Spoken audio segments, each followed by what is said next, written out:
पूरे ढांचे को उल्टा करना पड़ेगा। नेता और अफसर आगे से सीधे जनता को रिपोर्ट करना चालू करें, ऐसे ढांचे की हम परिकल्पना करते हैं। इस पूरे ढांचे को बदलना है।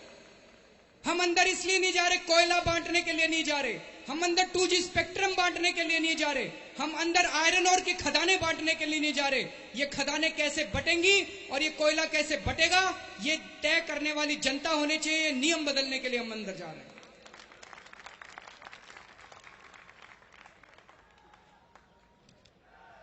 ये पूरी की पूरी व्यवस्था आज हम लोगों को मजबूर कर रही है भ्रष्ट होने के लिए। बहुत सारे लोग हैं, इन नेताओं से पूछो तो कहते हैं जी भारत के तो सारे लोग ही खराब है, पूरा का पूरा समाज ही खराब है। इनको खराब किया किसने? तुम लोगों ने खराब किया। इस देश का आम आदमी भ्रष्टाचार नहीं करना चाहता, आम आदमी ईमानदारी की जिंदगी जीना चाहता है। लेकिन आज व्यवस्था ऐसी हो गई है कि बिना रिश्वत दिए काम ही नहीं चलता। झूठ बोल रहा हूं मैं? आज बिना रिश्वत दिए काम ही नहीं चलता। जहां जाओ वही रिश्वत देनी पड़ती है और फिर कहते हो कि लोग खराब है।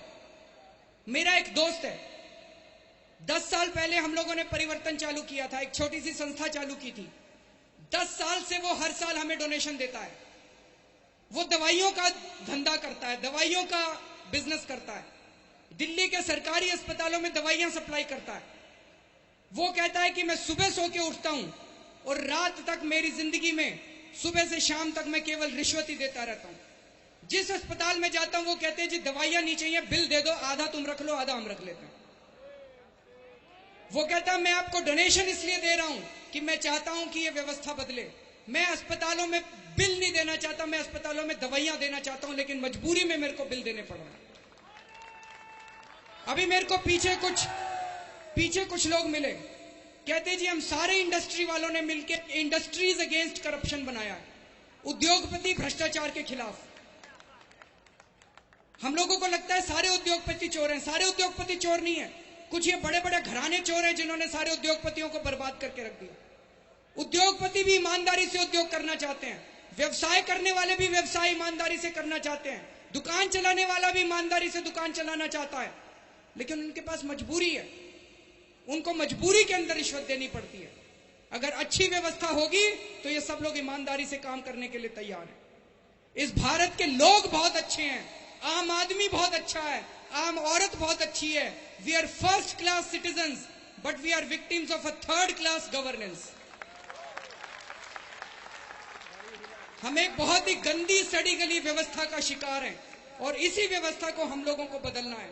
और मुझे यह लगता है कि अगर इस देश के सारे लोग इकट्ठे हो जाएं, अगर इस देश की जनता इकट्ठी हो जाए तो वो दिन दूर नहीं है जब हम सारे मिलकर भारत को बदल सकते हैं।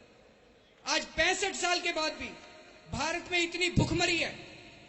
एक रिपोर्ट के मुताबिक इस देश की 78% जनसंख्या 20 रुपए से कम प्रति व्यक्ति के हिसाब से जी रही है। 20 रुपए से कम प्रति व्यक्ति के हिसाब से जी रही है 78% जनसंख्या। क्या पाया हम लोगों ने इन 65 सालों के अंदर?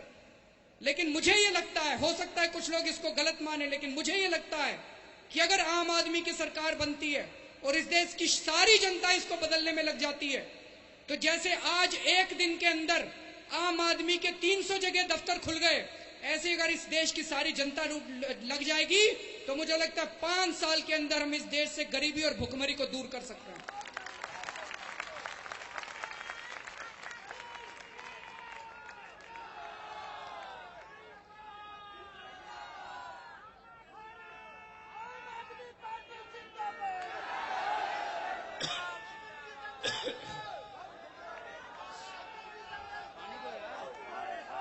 लेकिन पहला काम करना पड़ेगा, भ्रष्टाचार को दूर करना पड़ेगा। पहला काम करना पड़ेगा, भ्रष्टाचारियों को जेल भेजना पड़ेगा। आज ऐसी व्यवस्था हो गई है जो मर्जी भ्रष्टाचार करे, किसी को जेल नहीं होती है। अभी हम खुलासे कर रहे हैं एक के बाद एक, तो कहते जी आप तो इसको लॉजिकल एंड तक ही नहीं लेके जाते। कैसे लेके जाएं लॉजिकल एंड तक? लॉजिकल एंड का मतलब होता है कि भाई रॉबर्ट वाड्रा के खिलाफ सबूत निकले, अब इसकी निष्पक्ष जांच होनी चाहिए। बताओ हम कैसे जांच कराएं? मैं कोई सीबीआई का डायरेक्टर तो हूं नहीं कि भाई जांच कराऊंगा। उसके ऊपर मुकदमा चलना चाहिए, हम कैसे मुकदमा चलवाएं? जांच होगी तो मुकदमा चलेगा। हम कोई चीफ जस्टिस तो है नहीं कि भाई मुकदमा चलाएं। उसके बाद अगर वो दोषी पाया जाए तो उसको जेल भेजना चाहिए। तो लॉजिकल एंड में तो तुमको लेके जाना है और तुम पैसा खा के बैठे हो, तो कैसे लॉजिकल एंड पे जाएगा ये सारा का सारा मामला? तो अगर आम आदमी की सरकार बनती है, अगर आम आदमी जाके संसद में बैठता है, तो 15 दिन के अंदर जन लोकपाल कानून पारित होना चाहिए। 15 दिन के अंदर जन लोकपाल कानून। सीबीआई को सरकारी शिकंजे से स्वतंत्र किया जाए। सीबीआई सरकार के कंट्रोल में नहीं होनी चाहिए, सीबीआई स्वतंत्र एजेंसी होनी चाहिए। और फास्ट ट्रैक कोर्ट बनाए जाएं इन मंत्रियों के खिलाफ, फास्ट ट्रैक कोर्ट, ताकि 6 महीने के अंदर निर्णय आए। और ये जितने मंत्रियों ने भ्रष्टाचार कर रखा है, अगर आम आदमी की सरकार बनती है तो पिछले दिनों में जितने घोटाले हुए, इन सारे घोटाले के दोषियों को 6 महीने के अंदर जेल भेजा जाएगा। 6 महीने के अंदर इनकी संपत्ति जब्त की जाएगी।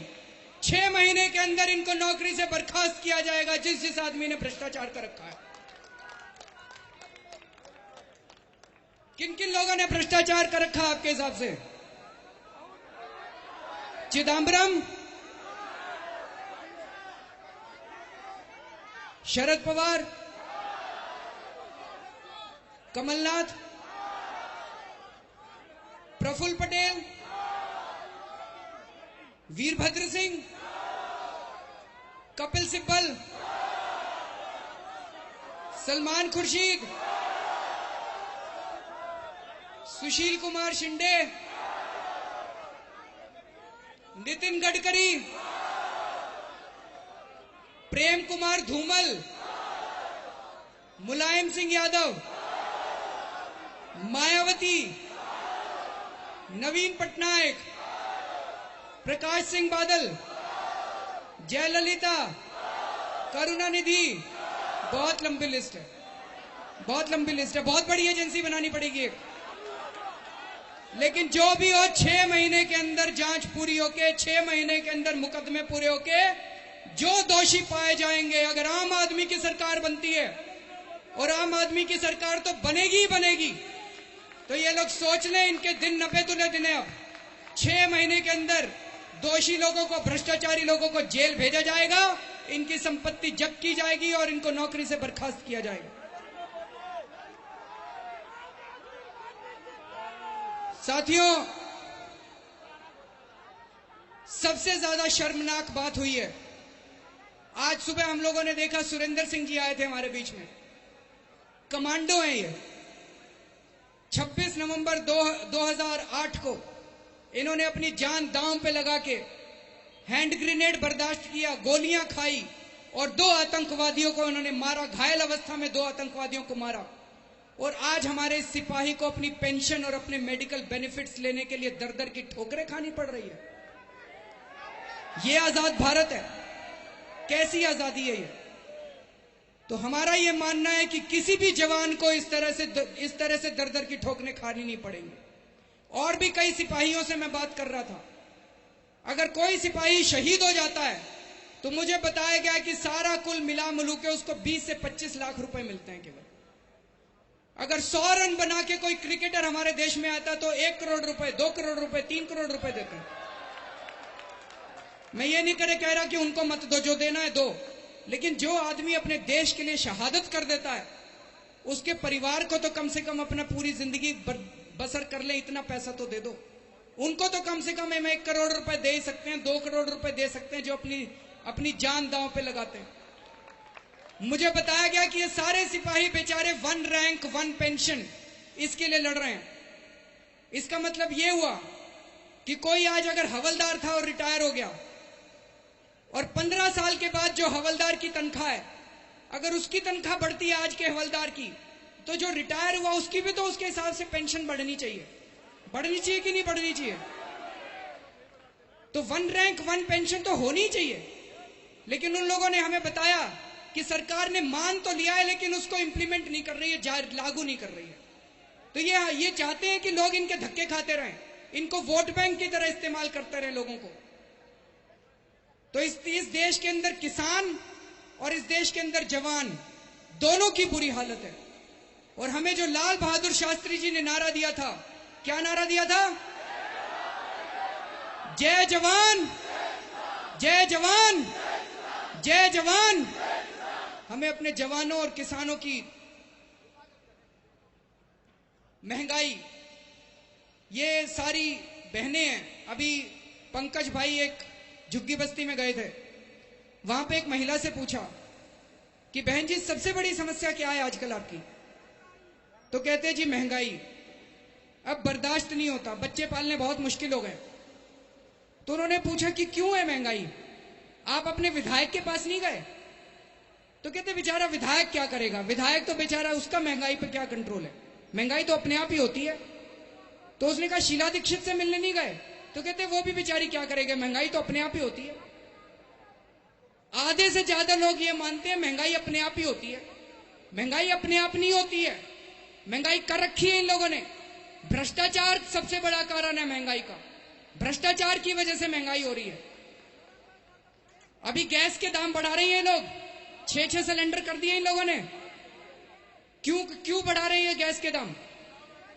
क्योंकि रिलायंस को इन्होंने 2000 के अंदर इन्होंने रिलायंस को हमारे गैस के कुएं दे दिए कि तुम गैस निकालो। गैस तो हमारी है, जो जमीन के अंदर गैस है वो गैस तो हमारी है, गैस रिलायंस वालों की थोड़ी है, गैस सरकार की थोड़ी है। गैस तो इस देश के लोगों की संपत्ति है। सरकार ने उठा के रिलायंस वालों को दे दिए। उनको कहा कि 17 साल तक तुम $2 पे गैस बेचोगे, हमको $2 पे गैस सरकार को दोगे। रिलायंस वालों की तो नीयत ही खराब थी, पहले एग्रीमेंट तो साइन कर लिया कि $2 पे देंगे, 2 साल के बाद नीयत पलट गई, कहते हैं जी $2 में नहीं देंगे, $4 में देंगे, डबल कर दिए रेट। तो सरकार को क्या करना चाहिए था? लाइसेंस कैंसिल करना चाहिए था। अगर ईमानदार सरकार होती तो लाइसेंस कैंसिल कर देती, लेकिन सरकार ने तो पैसे खा रखे थे, मुकेश अंबानी से पैसे खा रखे थे सरकार ने। तो प्रणब मुखर्जी साहब ने ऑर्डर पास कर दिया, भाई ठीक है $4 मंजूर है, भुगतना तो आपको पड़ा, इसीलिए गैस महंगी हुई है। तो जब एग्रीमेंट साइन किया कि $4 पे गैस मंजूर है, तो उन्होंने एग्रीमेंट में लिखा कि 2014 तक $4 रहेंगे, 2014 तक। लेकिन इनकी रिलायंस वालों की फिर नीयत पलट गई, 2010 में जाके कहते जी $4 नहीं $14 करो। $4 से सीधा $14 मांगने लग गए। तो जयपाल रेड्डी मंत्री था, 3 साल तक जयपाल रेड्डी कहते रहे कि नहीं $14 नहीं करेंगे, लोग बर्दाश्त नहीं कर पाएंगे। लेकिन सरकार ने क्या किया, मनमोहन सिंह जी ने क्या किया, जयपाल रेड्डी को ही बदल दिया, जयपाल रेड्डी को ही बदल दिया, उन्हीं को हटा दिया। अब मोइली साहब आए हैं और अंदर से खबर मिल रही है कि वो $14 उनको देने की वो बना रहे हैं। तो आप सारे तैयार रहना, अगर $14 गैस हो गई तो ये जो 400 रुपए का सिलेंडर है, आज 6 सिलेंडर 400 रुपए के जो मिल रहे हैं, ये 6 सिलेंडर 1200 रुपए एक सिलेंडर मिलेगा। एक सिलेंडर 1200 रुपए में मिलने वाला है, तैयार बैठ जाओ सारे के सारे। इसलिए महंगाई हो रही है। सरकार मिली हुई है रिलायंस वालों के साथ, सरकार मिली हुई है मुकेश अंबानी के साथ, पैसे खाती है सरकार मुकेश अंबानी से, इसलिए महंगाई हो रही है। हर साल हमारे देश के अंदर 5 लाख करोड़ रुपए का टैक्स, 5 लाख करोड़ रुपए का टैक्स माफ करती है सरकार बड़ी बड़ी कंपनियों का, 5 लाख करोड़ का। और पेट्रोल और डीजल पे हम लोगों से टैक्स लेती है, हम लोगों से 2 लाख करोड़ रुपए का पेट्रोल और डीजल और गैस के ऊपर टैक्स लेती है। मैं आपसे पूछना चाहता हूं कि कौन सा टैक्स माफ होना चाहिए? इन बड़ी बड़ी कंपनियों के ऊपर 5 लाख करोड़ का टैक्स माफ होना चाहिए कि पेट्रोल डीजल के ऊपर आम आदमी का 2 लाख करोड़ का टैक्स माफ होना चाहिए?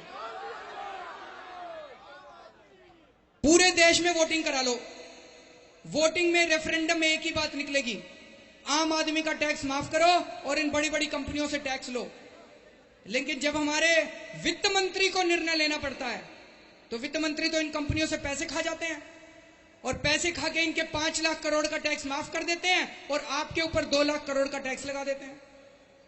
अगर ये 2 लाख करोड़ रुपए का पेट्रोल और डीजल के ऊपर टैक्स माफ हो जाए, तो आज दिल्ली के अंदर 77 रुपए लीटर पेट्रोल है, वो 50 रुपए लीटर हो जाएगा।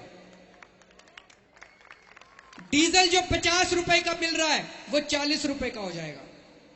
और गैस के सिलेंडर जितने मर्जी 300 रुपए के हिसाब से ले लेना, 6 सिलेंडर की लिमिट की जरूरत नहीं है, इसलिए महंगाई है। ये जो सोनिया गांधी जी खड़ी होकर कहती हैं मजबूरी है, क्या करें, किस चीज की मजबूरी है? भ्रष्टाचार मजबूरी है। सोनिया गांधी जी अगर चाहें, राहुल गांधी जी अगर चाहें, सुषमा स्वराज अगर चाहें तो 5 मिनट के अंदर वो पेट्रोल डीजल और गैस के ऊपर दाम कम कर सकते हैं। 5 मिनट के अंदर अगर वो चाहें तो, चाहते नहीं है वो। अब हम इनसे भीख मांगना बंद करेंगे। अब आम आदमी जब संसद के अंदर जाके बैठेगा, आम औरत जब संसद के अंदर जाके बैठेगी तो जनता तय करेगी कि टैक्स का माफ किसको करना है, कंपनियों को माफ करना है कि जनता का टैक्स माफ करना है। अब इस देश की औरतें महंगाई करेंगी। अब सोनिया गांधी के सामने गिड़गिड़ाएंगी नहीं, सुषमा स्वराज के सामने गिड़गिड़ाएंगी नहीं। इस देश की आम औरतें अपनी महंगाई खुद कम करेंगी। अब इस देश की आम औरतें अपने हाथ के अंदर इस देश की सत्ता की बागडोर संभालेंगी।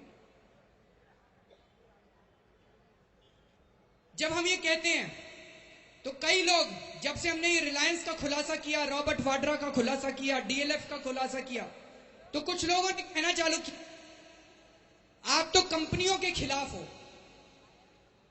अमेरिका के अंदर जब इन कंपनियों ने घोटाले किए, एचएसबीसी बैंक ने अमेरिका के अंदर घोटाला किया तो अमेरिका ने एचएसबीसी के ऊपर 7,000 करोड़ रुपए की पेनल्टी लगाई। 7,000 करोड़ की पेनल्टी। हमारे देश के अंदर जब एचएसबीसी घोटाला करता है तो हमारी देश की सरकार देखती रहती है, और हम जब उस घोटाले को उठाते हैं तो ये मीडिया वाले पर कहते हैं कि हम तो कंपनियों के खिलाफ हैं। हम कंपनियों के खिलाफ नहीं है, हम बिजनेस के खिलाफ नहीं है, हम व्यापारियों के खिलाफ नहीं है, हम ईमानदारी से काम करने वालों के खिलाफ नहीं है, हम बेईमानों के खिलाफ हैं, भ्रष्टाचारियों के खिलाफ हैं। अगर बेईमानी से काम करोगे तो हम अपनी आवाज उठाएंगे और आपको चैन से जीने नहीं देंगे। अगर आप भ्रष्टाचार करोगे तो हम अपनी आवाज उठाएंगे, आपको चैन से जीने नहीं देंगे। हम चाहते हैं कि हमारे देश के अंदर अच्छा व्यापार हो। हम चाहते हैं कि ईमानदारी से कि व्यापारी अपना व्यापार कर सके, दुकान वाला दुकान चला सके, उद्योगपति ईमानदारी से उद्योग कर सके। हम इनके खिलाफ नहीं है, हम केवल बेईमानों के खिलाफ हैं। ये आम आदमी है कौन? हम कह रहे हैं आम आदमी पार्टी, आम आदमी पार्टी, आम आदमी। मुकेश अंबानी आम आदमी है क्या? सुषमा स्वराज आम आदमी है? सोनिया गांधी आम आदमी है? किसकी पार्टी है फिर ये?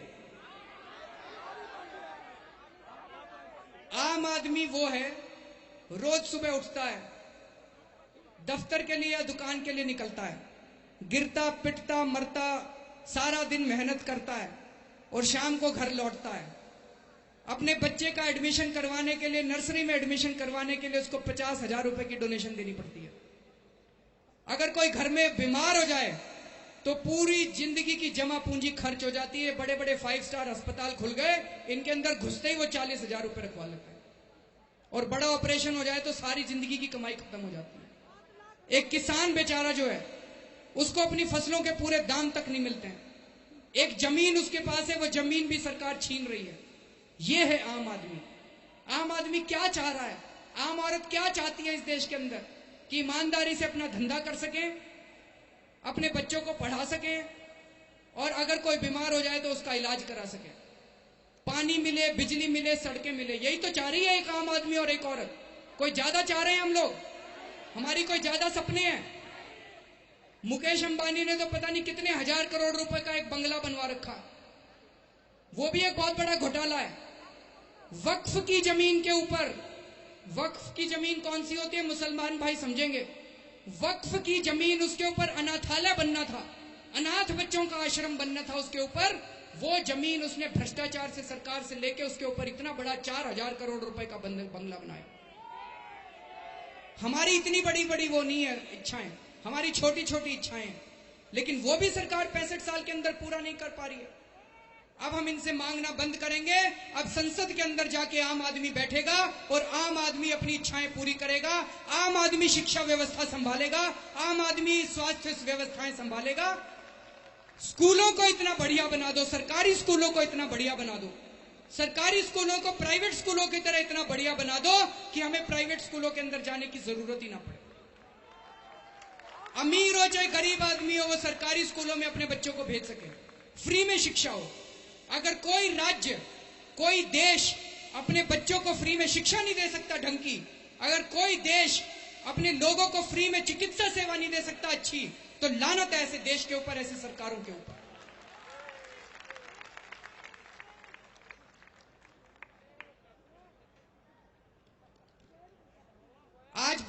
किसान गन्ने लेके आए थे। कई लोग कह रहे थे इनकी पार्टी तो केवल शहरों की पार्टी है, किसान नहीं जुड़े हुए इनके साथ। आज साबित हो गया कितने किसान पीछे गन्ने लेके आए हुए थे। ये गन्ना उगाने वाले किसान क्या मांग रहे हैं? अभी सांगली के अंदर, महाराष्ट्र के अंदर इन किसानों के ऊपर सरकार ने फायरिंग करवा दी, 3 किसानों की मौत हो गई। क्या मांग रहे थे ये किसान? ये किसान ये कह रहे थे कि 1 टन गन्ना उगाने के लिए हमारे 3,000 रुपए लगते हैं। 3,000 रुपए में 1 टन गन्ना उगता है, तो हमको 4,500 रुपए दो आप। हमारे गन्ने की कीमत 4,500 रुपए प्रति टन होनी चाहिए। लेकिन जो शुगर मिल वाले हैं वो कह रहे थे हम 2,300 रुपए में गन्ना खरीदेंगे। जो चीनी बनाने वाली मिलें हैं वो कह रहे हैं हम 2,300 रुपए में गन्ना खरीदेंगे। तो बेचारे किसान ने 3,000 रुपए लगा के अगर गन्ना उगाया और 2,300 रुपए में गन्ना बेचेगा तो खाएगा क्या? आत्महत्या नहीं करेगा तो बेचारा क्या करेगा? तो मैंने बहुत सोचा, लोगों से पूछा भाई ये 2,300 रुपए क्यों दे रहे हैं? और सरकार उनका समर्थन कर रही है, चीनी की मिलों का, मिल मालिकों का समर्थन कर रही है। तो ये पता चला कि महाराष्ट्र के अंदर 53 प्राइवेट चीनी की मिलें हैं, 53 मिलें हैं। इन 53 में से 41 मिलें इन नेताओं की है। शरद पवार की मिलें हैं, नितिन गडकरी की मिलें हैं, कांग्रेसियों की मिलें हैं, शिवसेना वालों की मिलें हैं। ये मिलें चला रहे हैं। अगर ये 4,500 रुपए के हिसाब से किसान को दाम दे दें तो ये चीनी मिलों का मुनाफा कम हो जाएगा, और ये मुनाफा अपना कम नहीं करना चाहते। तो जब तक ये शरद पवार और ये कांग्रेस और ये शिवसेना सत्ता के अंदर रहेंगे, इन किसानों को अपनी फसलों के पूरे दाम नहीं मिलने वाले। इनको सत्ता से उखाड़ के फेंकना पड़ेगा। आज गुरनाम सिंह जी आए थे, ये हरियाणा के किसानों की आवाज उठाते रहते हैं। इन्होंने आरटीआई फाइल की, गुरनाम सिंह जी बैठे हुए हैं, इन्होंने आरटीआई फाइल की। इस आरटीआई में पता चला है कि हरियाणा के अंदर सरकारी फाइलों में लिखा हुआ है कि हरियाणा के किसानों को धान उगाने के लिए 1560 रुपए प्रति क्विंटल कॉस्ट आती है। 1560 रुपए लगते हैं 1 क्विंटल धान उगाने के। और सरकारी आंकड़ों में लिखा हुआ है कि सरकार उनको 1280 रुपए देती है। तो 1560 रुपए में अगर उगता है और सरकार 1280 देती है तो बेचारा आत्महत्या नहीं करेगा तो क्या करेगा? स्वामीनाथन की रिपोर्ट है जो कहती है कि अगर जितनी भी लागत आती है किसान की, उसके ऊपर 50% कम से कम उसको प्रॉफिट मिलना चाहिए, 50% मुनाफा मिलना चाहिए। मैं आप सब लोगों से पूछना चाहता हूं कि क्या 50% मुनाफा किसानों को मिलना चाहिए? कई लोग कहते हैं कि हमारा धान महंगा हो जाएगा। खरीदने के लिए तैयार है महंगा धान? किसानों को पूरा मिलना चाहिए कि नहीं मिलना चाहिए? अगर स्वामीनाथन रिपोर्ट लागू होती है तो 1580 रुपए में जो वो धान उगाते हैं उनका धान 2300 रुपए में बिकेगा। जो शुगर के, चीनी के, गन्ने के किसान हैं उनको 4500 रुपए प्रति टन के हिसाब से अपनी कीमत मिलेगी। फिर इन लोगों को प्रधानमंत्री के पैकेज की जरूरत नहीं है, सीना ठोक के सर उठा के अपनी जिंदगी जी सकते हैं। जो मैंने अभी थोड़ी देर पहले कहा कि 5 साल के अंदर इस देश की गरीबी दूर हो सकती है। आप इस देश के किसानों को पूरी फसलों के दाम देना चालू कर दो, इनको आपकी योजनाओं की, आपकी भीख की जरूरत नहीं है। गांव के गांव बदल जाएंगे, इनकी गरीबी दूर हो जाएगी, किसान आत्महत्या बंद कर देंगे। सरकार ने जानबूझ के ऐसी पॉलिसीज बना रखी है कि इनको आत्महत्या करनी पड़ रही है। ये जो हमने पार्टी बनाई, ये पार्टी दूसरी पार्टियों से अलग कैसे है? आम आदमी की पार्टी दूसरी पार्टियों से अलग कैसे है? पहली चीज कि अगर हमारी पार्टी के अंदर किसी एक व्यक्ति को टिकट मिलेगा तो उसी परिवार के दूसरे व्यक्ति को टिकट नहीं मिलेगा। कहीं ऐसा ना हो कि सोनिया गांधी जी और राहुल गांधी जी की कांग्रेस के ऊपर परमानेंट कब्जा हो जाए। दिग्विजय सिंह जी का बेटा अमेरिका से पढ़ के आया और उसको कांग्रेस की टिकट मिल जाए। बीजेपी के अंदर प्रकाश सिंह बादल का बेटा वहां पे, इधर मुलायम सिंह जी का बेटा वहां पे मुख्यमंत्री बना हुआ है और उसकी भी बहू जो है वो वहां पे विधायक बन गई है, सांसद बन गई है। तो हमारी पार्टी के अंदर अगर एक व्यक्ति को टिकट मिलेगा तो उसी परिवार के दूसरे व्यक्ति को टिकट नहीं मिलेगा। हमारी पार्टी के अंदर अगर एक व्यक्ति हमारी किसी भी कार्यकारिणी का सदस्य होगा तो उसी परिवार का कोई भी दूसरा व्यक्ति हमारे पूरे देश के अंदर किसी भी कार्यकारिणी का सदस्य नहीं हो सकता। कल एक टीवी चैनल वाले ने बोला जी ये जब शुरू होती है पार्टी तो सारे कह देते हैं, फिर थोड़े दिन में बदल जाते हैं। हमारा सबसे बड़ा जीता जो जागता उदाहरण प्रशांत भूषण और शांति भूषण जी हैं। प्रशांत भूषण कार्यकारिणी के सदस्य हैं, लेकिन शांति भूषण जी किसी भी कार्यकारिणी के सदस्य नहीं है। वो केवल एक ऑर्डिनरी कार्यकर्ता के रूप में उन्होंने कहा मैं ऑर्डिनरी कार्यकर्ता बनूंगा, सामान्य कार्यकर्ता, पार्टी के लिए देश के लिए सेवा करूंगा। और ये हमने संविधान के अंदर डाल दिया है। हम झूठ नहीं बोल रहे, संविधान के अंदर डाल दिया, ये हो ही नहीं सकता। हमारे जितने दानदाता होंगे उन सारे दानदाताओं की लिस्ट हम अपनी वेबसाइट के ऊपर डालेंगे। जो जो दान देगा उसकी लिस्ट आप वेबसाइट पे देख लेना। जितने खर्चे होंगे पार्टी के वो भी हम समय समय के ऊपर वेबसाइट के ऊपर डालते रहेंगे। आजकल आपने टीवी पे देखा होगा ये गुजरात के चुनाव आने वाले हैं, उसमें कांग्रेस और भाजपा दोनों के खूब एडवर्टाइजमेंट चल रहे हैं। देखे आपने एडवर्टाइजमेंट? इसका खर्चा कहां से आ रहा है?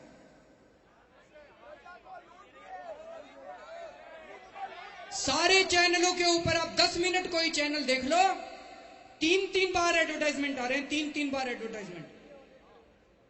ये चैनल वाले फ्री में तो चला नहीं रहे, तो पैसे तो देने पड़ रहे होंगे इनको, कांग्रेस और भाजपाइयों को।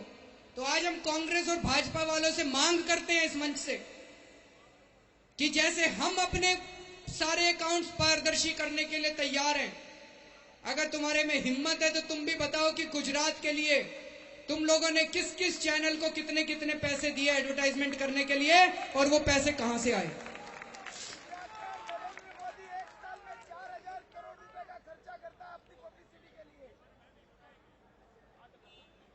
किसी ने कहा था सपने वो नहीं होते जो रात को नींद में आते हैं, सपने वो होते हैं जो रात को सोने नहीं देते। इस देश के लोगों ने सपने देखने बंद कर दिए थे, लेकिन पिछले 2 साल में जो ये आंदोलन हुआ, अब इस देश के लोगों ने सपने देखने चालू कर दिए हैं। और जब से इस देश के लोगों ने सपने देखने चालू किए हैं, लोगों की भी नींद हराम हो गई है। सारे लोगों की नींद हराम हो गई है। कितने लोग हैं, अभी जब सुबह मैं नीचे जाके बैठा, कहता जी मैं फलानी जगह नौकरी करता था, नौकरी छोड़ आया, मैंने अपनी दुकान बंद कर दी, मैंने ये छोड़ दिया, अब मैं तो पूरी जिंदगी इसी आंदोलन के साथ लगाऊंगा। लोगों की नींद हराम। आज सुबह सुबह श्री गंगानगर से एक व्यक्ति मेरे घर पहुंच गया, सारी रात चल के आया, पूरी रात नहीं सोया, और सुबह आके आंखों में आंसू उसके टपटपा रहे थे, और डबडबाई हुई आंखों से बोल रहा था कि जी यही मौका मिला है देश को सुधारने का, ये मौका खराब नहीं होना चाहिए।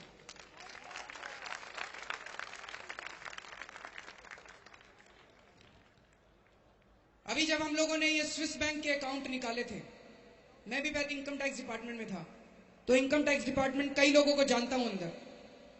मैंने अपने एक दोस्त को फोन किया,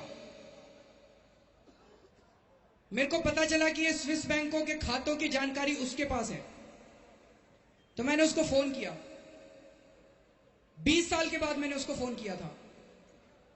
कहता है अरे तेरे को तो टीवी पे देखते हैं, बहुत अच्छा काम कर रहे हो, लगे रहो, देश को तुम्ही से उम्मीद है। मैंने कहा मैंने सुना है स्विस बैंक के खातों की सारी जानकारी तेरे पास है। कहता फोन रख, फोन काट, तुरंत काट फोन, मेरे को नहीं बात करनी तेरे से, इसके बारे में बात नहीं करेंगे, बिल्कुल बात नहीं करेंगे। मैं उनसे पूछना चाहता हूं कि ये देश मेरा है क्या? केवल देश तेरा नहीं है?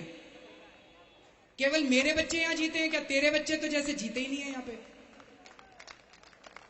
ये मौका मिला है इस देश को, अंदर बैठे जितने अधिकारी हैं, अंदर बैठे जितने अफसर हैं, जो जो ईमानदार अफसर हैं, सारे बाहर लाके अपनी जानकारी दे दो। हम तो सामने आ गए, तुमको डरने की जरूरत नहीं है, तुम दो तो सही हमें जानकारी, हम जनता के बीच में ला जाकर रखेंगे। तुमको अपनी नौकरी का डर होगा, तुमको अपनी जान का डर होगा, हमने तो अपना सामने रख दिया सब कुछ। हम रखेंगे जनता के सामने, हमने अपना डर खत्म कर दिया है। हमें दो तो सही, अगर इतना डरोगे तो फिर कैसे भारत माता जिएगी, कैसे भारत माता बचेगी?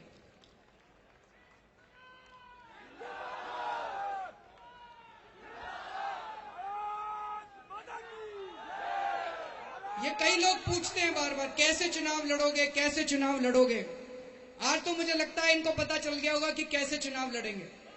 6 घंटे के अंदर पूरे देश के अंदर 300 जिलों के अंदर दफ्तर खुल गए। अगर ये सारे देश की जनता इकट्ठी पिछले कुछ दिनों के अंदर, 1 महीने के अंदर दिल्ली की 70 के 70 विधानसभाओं के अंदर हमारे दफ्तर खुल गए हैं और हर म्युनिसिपल वार्ड के अंदर दफ्तर खुलने वाला है जल्दी। एक पैसा हम खर्च नहीं कर रहे, जनता खर्च कर रही है। कोई अपनी दुकान दे रहा है, कोई अपना घर दे रहा है, कोई अपना दफ्तर दे रहा है, जनता दे रही है, हम खर्च नहीं करते। लेकिन ये लोग समझेंगे नहीं, उन्होंने कभी आंदोलन कर ही नहीं रखा। भाजपा वाले, कांग्रेस वाले आंदोलन के नाम पे एक बड़ी सभा कर लेते हैं, हर एमएलए की ड्यूटी लगती है, हाँ भाई 50 बसें तू लाएगा, 20 बसें तू लाएगा, और इनके नेता आके स्टेज पे बैठ जाते हैं। ये इनका आंदोलन है। इन्हें क्या पता कि जब सारे देश की जनता इकट्ठी हो जाए तो उसके बाद चुनाव लड़ना तो हंसी खेल है। चुनाव तो एक बहुत छोटी चीज हो जाती है। हम चुनाव लड़ने के लिए राजनीति के अंदर नहीं आए हैं, हम चुनाव जीतने के लिए राजनीति के अंदर नहीं आए हैं। चुनाव तो जीतेंगे ही जीतेंगे, इसमें तो सोचने की बात नहीं है। हम इस देश की राजनीति बदलने के लिए आए हैं, हम इस देश की व्यवस्था बदलने के लिए आए हैं।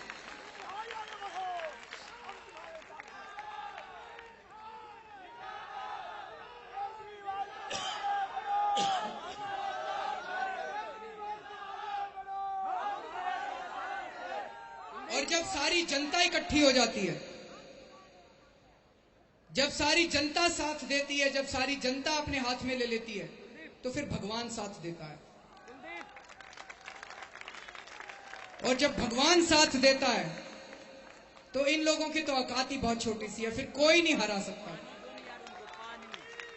और आज इस देश के अंदर क्रांति का आगाज हो चुका है और आने वाले समय में मुझे पूरी उम्मीद है, आने वाले 5 सालों के अंदर भारत जरूर बदलेगा। हमें अशिक्षा से मुक्ति मिलेगी, हमें भूखमरी से मुक्ति मिलेगी, हमें गरीबी से मुक्ति मिलेगी, हमें भ्रष्टाचार से मुक्ति मिलेगी। मैं अंत में आप लोगों से केवल ये निवेदन करना चाहता हूं, आप लोगों में से जो जो लोगों के लिए संभव है, 2 साल के लिए जिनके पास अपना घर से सब कुछ ठीक ठाक है, 2 साल के लिए अपनी नौकरी छोड़ दो, 2 साल के लिए अपनी दुकान बंद कर दो, इस आंदोलन में पूर्णकालिक रूप से लग जाओ। ये मौका दोबारा नहीं मिलने वाला।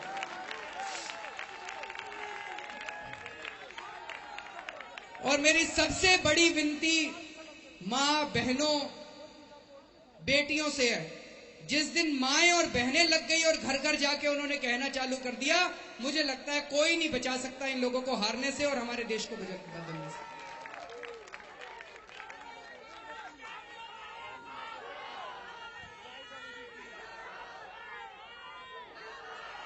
हम लोग कैसे जुड़ सकते हैं? बहुत लोग पूछ रहे हैं हम जुड़ना चाहते हैं जी, जुड़ना चाहते हैं। ये मेंबरशिप वगैरह बहुत छोटी चीज है। मैं मानता हूं आज लोग मेंबर बनना चाहते हैं क्योंकि अपना आंदोलन है, अपनी पार्टी है, इसलिए बनना चाहते हैं। तो एक तो ये कि चिंता मत करो, अभी इस शनिवार तक जितने लोग इस मेंबरशिप का फॉर्म भर के देंगे, हम सब लोगों को संस्थापक सदस्य मानेंगे। आप चिंता मत कीजिए, आप ही की पार्टी। हम मानने वाले कौन होते हैं? जब इतनी मार लगी हुई है तो फिर ये गलत बात है, इसको तो बढ़ाना चाहिए समय सीमा को।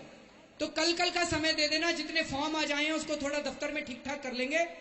परसों के बाद आप हमारे कौशाम्बी ऑफिस में आके और फॉर्म ले सकते हैं। हम अपनी वेबसाइट के ऊपर भी फॉर्म डाल देंगे, वेबसाइट से डाउनलोड कर लीजिए।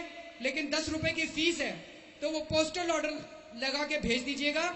जितने फॉर्म हमारे पास शनिवार तक आएंगे उन सब लोगों को हम संस्थापक सदस्य मानेंगे। वैसे तो मेरा यह मानना है कि इस देश की सारी जनता ही इस पार्टी की संस्थापक है, सारी जनता ही संस्थापक है। लेकिन फिर भी जिन जिन लोगों के आएंगे हम वेबसाइट के ऊपर उनका सबका नाम डालेंगे। लेकिन इलेक्शन कमीशन के लिए जो 300 लोगों ने परसों फॉर्म भरे थे, वो टेक्निकल बात है, उन्हीं के फॉर्म वहां पे जाएंगे। लेकिन काम करने के लिए सब तैयार हो जाओ। यहां पे खड़े होकर भाषण देना बड़ा आसान है, हाथ में झंडा लेके यूं लहराना बड़ा आसान है, नारे लगाना बड़ा आसान है। लेकिन पूरी की पूरी व्यवस्थाओं को उखाड़ के फेंकना बहुत मुश्किल काम है, बहुत मुश्किल काम है। हमने चुनौती तो दे दी है, लेकिन अब हमें तैयार होना पड़ेगा इस पूरे भारत को बदलने के लिए। जनता को तैयार होना पड़ेगा भारत को बदलने के लिए, समय देना पड़ेगा, रात दिन मेहनत करनी पड़ेगी, इनके डंडे भी खाने पड़ेंगे, वाटर कैनन भी खाने पड़ेंगे। उसकी तैयारी करनी है अब हम लोगों को। तो मेरा यह सुझाव है कि उसके बाद, शनिवार के बाद आपके अपने इलाके में दफ्तर खुलेगा, पूरे देश के अंदर गांव-गांव के अंदर दफ्तर खुलेगा, हर म्युनिसिपल वार्ड में दफ्तर खुलेगा, हर कॉलेज के अंदर दफ्तर खुलेगा। उस दफ्तर में जाके आप मेंबर बन सकते हो उसके बाद। लेकिन मेंबर की चिंता मत करो, मेंबर जब बनेंगे बनेंगे, देख लेंगे मेंबर। काम पे अभी से लग जाओ, तुरंत काम करना चालू कर दो। क्या क्या काम कर सकते हो? एक काम यह कर सकते हो कि रोज कम से कम 10 लोगों को फोन करो, 15 लोगों को फोन करो। फोन करके उनसे पूछो, हाँ जी भाजपा कैसी लगती है आपको? भाजपा आपको लगता है कि देश को भ्रष्टाचार से मुक्ति दे सकती है? कांग्रेस देश को मुक्ति दे सकती है? मुलायम सिंह, मायावती दे सकते हैं? तो वो जो भी कहेगा उसके बाद उससे पूछना, आम आदमी पार्टी के बारे में सुना है? कैसी लगती है आपको आम आदमी पार्टी? फिर उसको आप समझाना कि आम आदमी पार्टी क्या है। रोज हर आदमी जिम्मेदारी ले ले। जैसे कहते हैं ना भी 108 बार रोज राम का नाम लेंगे, ऐसे हर धर्म के अंदर होता है, ऐसे ये जिम्मेदारी ले ले। मेरा अपना ये मानना है कि देश की सेवा करना भगवान की सेवा के समान है। जितना पुण्य आपको मंदिर और मस्जिद जाने से मिलता है, उतना ही पुण्य आपको इस देश की सेवा और देश के लोगों की सेवा करने से मिलेगा। ज्यादा पुण्य मिलेगा, बहन जी कह रही है, ज्यादा पुण्य मिलेगा देश की सेवा करोगे। मंदिर जाने से उतना पुण्य नहीं मिलेगा, मस्जिद जाने से उतना पुण्य नहीं मिलेगा जितना पुण्य आपको देश की सेवा करने से मिलेगा। तो रोज ही आज गांठ बांध लो, कम से कम 10 लोगों को फोन करके उनको बताना है कि अब इन भ्रष्टाचारियों को वोट नहीं देना, अब आपकी पार्टी खुल गई है, आपकी पार्टी तैयार हो गई है। दूसरी बात, एक सीडी बनाई है हम लोगों ने, वो वेबसाइट के ऊपर है, वेबसाइट से डाउनलोड कर सकते हो, या जिसके पास वेबसाइट नहीं है हमारे दफ्तर से भी आके ले सकते हो। अपने घर के आसपास के लोगों को इकट्ठा करो, परिवार के लोगों को इकट्ठा करो, दोस्तों को इकट्ठा करो, दफ्तर के अंदर दिखाओ, लोगों को इकट्ठा करके वो सीडी दिखाओ। हमने अपने पर्चे भी डाल दिए हैं वेबसाइट के ऊपर, पर्चे डाउनलोड कर लो, उसकी कॉपी करवाओ, उसको प्रिंट करवाओ, उसको बांटो आप अपने दफ्तर के अंदर, और ज्यादा से ज्यादा लोगों तक इस पार्टी के बारे में मैसेज पहुंचाओ। और जो कुछ भी आप कर रहे हो, हमने वेबसाइट के ऊपर यह भी किया है कि आप रोज जाके वहां पे वेबसाइट पे लिख सकते हो कि आज मैंने देश के लिए ये काम किया, आज मैंने देश के लिए ये काम किया, रोज लिख सकते हो। आपके लिखने से दूसरों को प्रेरणा मिलेगी। आप अगर रोज कुछ काम करोगे और वेबसाइट पे लिखोगे और दूसरे लोग देखेंगे तो उनको प्रेरणा मिलती है, भाई ये कर रहा है मैं भी करूं। और अगर आपको हम काम करते हुए देखेंगे तो थोड़े दिन में कहेंगे भाई आप अपने घर को ही पार्टी का दफ्तर खोल लो। अगर हमें दिखेगा भाई ये आदमी बहुत ज्यादा काम कर रहा है पार्टी का, तो हम ये कहेंगे भी थोड़े दिन के बाद आप ही पार्टी का दफ्तर खोल लो। तो मेरा ये सुझाव है कि मेंबरशिप की चिंता मत करो। मेंबरशिप तो सारे ही मेंबर हो आप, अब ये मेंबर क्या है, सारे ही मेंबर हो, लेकिन काम आप तुरंत शुरू कर दो। बहुत बड़ा काम ले लिया हमने अपने सिर के ऊपर और अब ये काम तो पूरा करके ही रहना है।